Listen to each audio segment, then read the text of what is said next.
Hey, this is Tom, and this is Tom's Radio Room Show, and we're off to a bad start.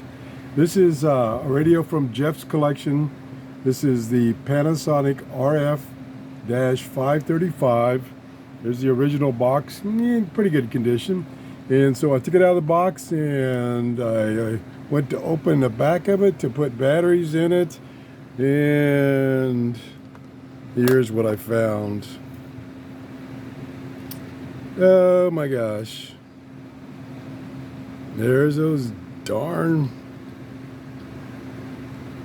batteries. These are Rayovacs that have leaked badly. So I'm going to have to remove these batteries and try cleaning up the contacts and see if I can get this radio to work. Sorry to see this.